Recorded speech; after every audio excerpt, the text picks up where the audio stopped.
Hello, welcome to Jars to Table, meal ideas in under 15 minutes. Sometimes less, sometimes a little bit more if you've got to rehydrate vegetables.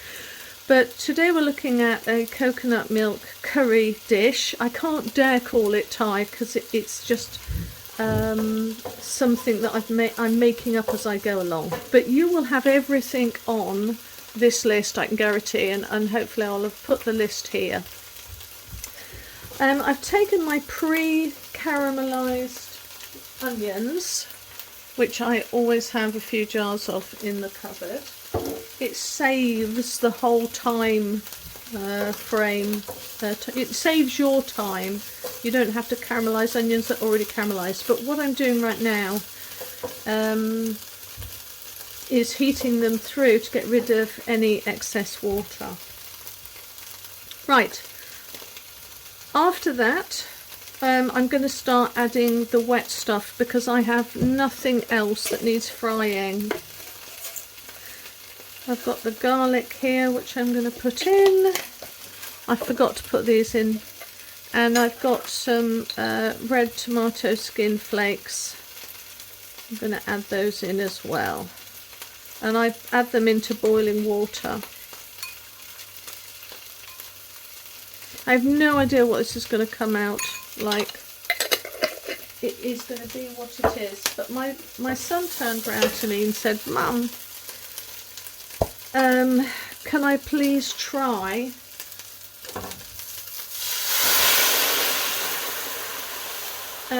some peppers?" And I was like, oh, yes.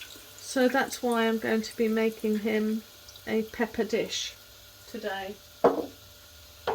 So we get that liquid in, and now we're going to get out. I come to the end of my gherkins and I realised that I had 2 of these left over in the bottom that I never used, and it's gone quite almost leathery.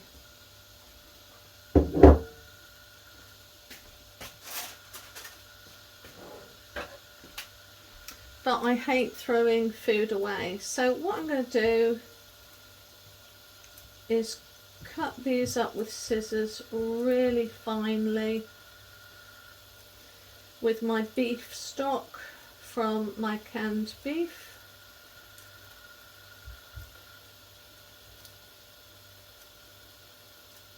I have no idea, guys, what this is going to look like.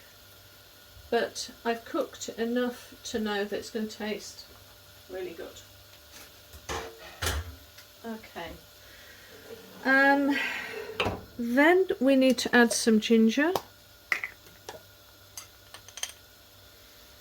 Oh, smells yummy. So about a teaspoon of ginger, but it's up to you. I'm doing lemon, about probably a teaspoon or 2 teaspoons. Then I'm going for some pepper. I'm not adding any salt. That's quite a lot of pepper.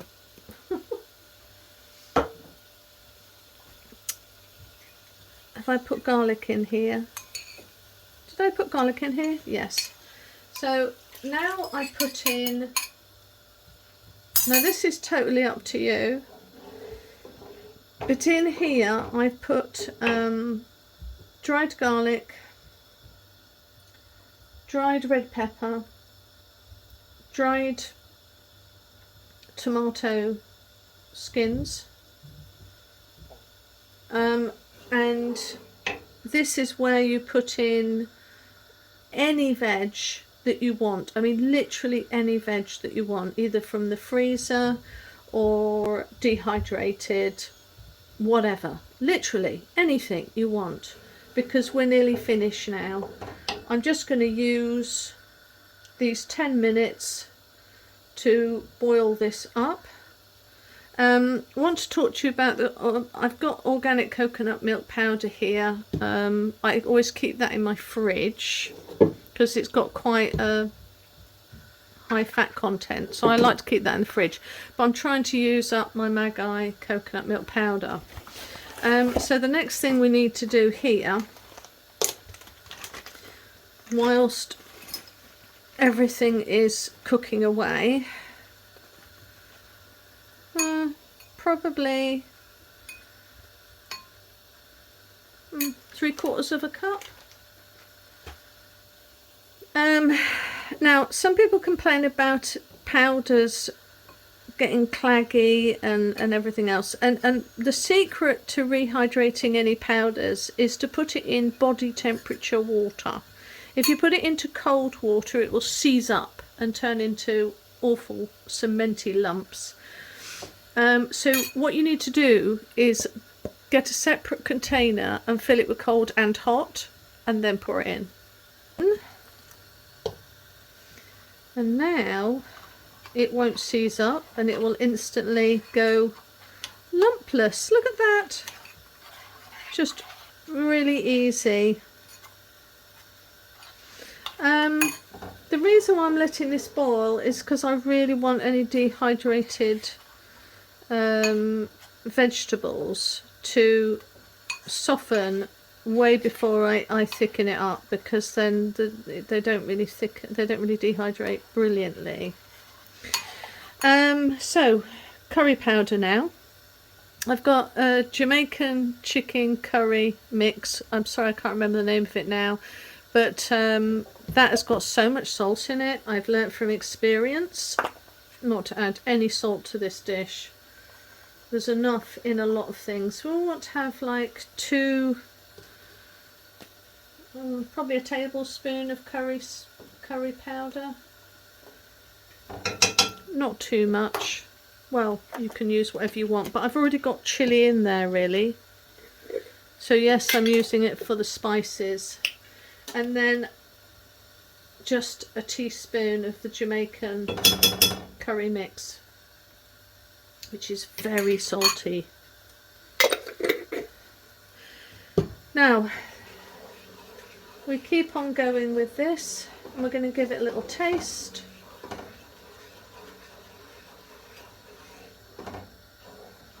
And what you want it is to be quite tasty and well, you want it how you want it. Okay, you want it as strong as you want it, but the one thing that I do want it to have is a small lemony tang. Oh, wow. Okay, so I'm tasting that now. It is quite strong. That would mean to me those peppers are immensely strong. It hasn't got enough garlic.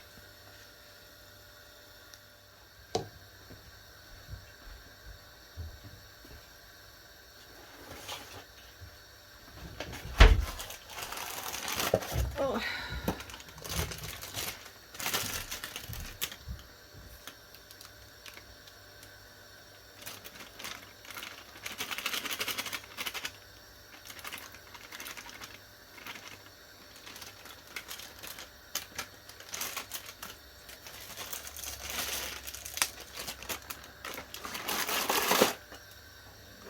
Now this is the time that I've now put the meat in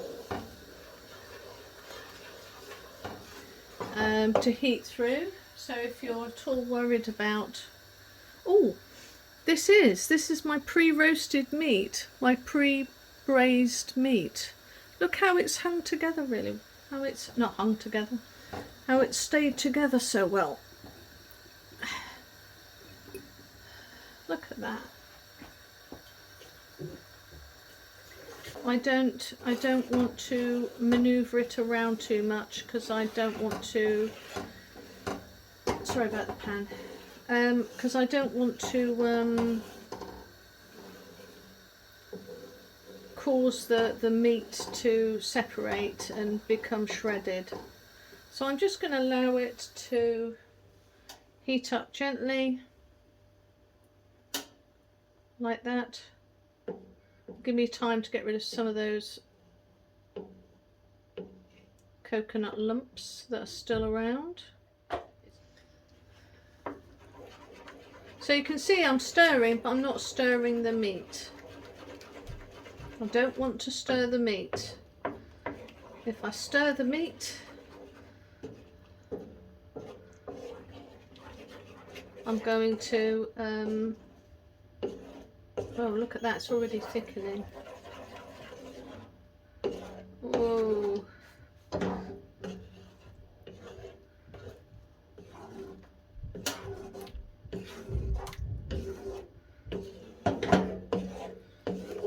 That's thickened wonderfully now. Put it on high.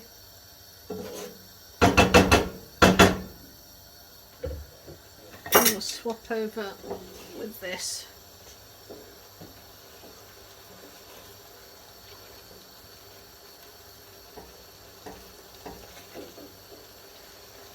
I found that this is the best tool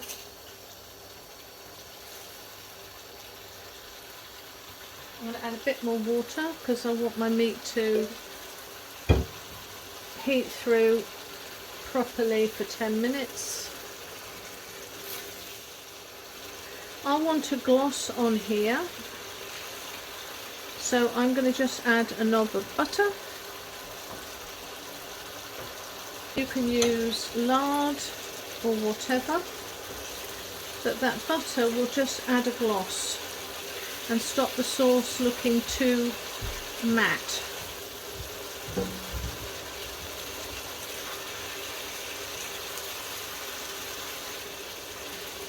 And it's already starting to do its magic. My dad always stuck a butter on top of any sauce.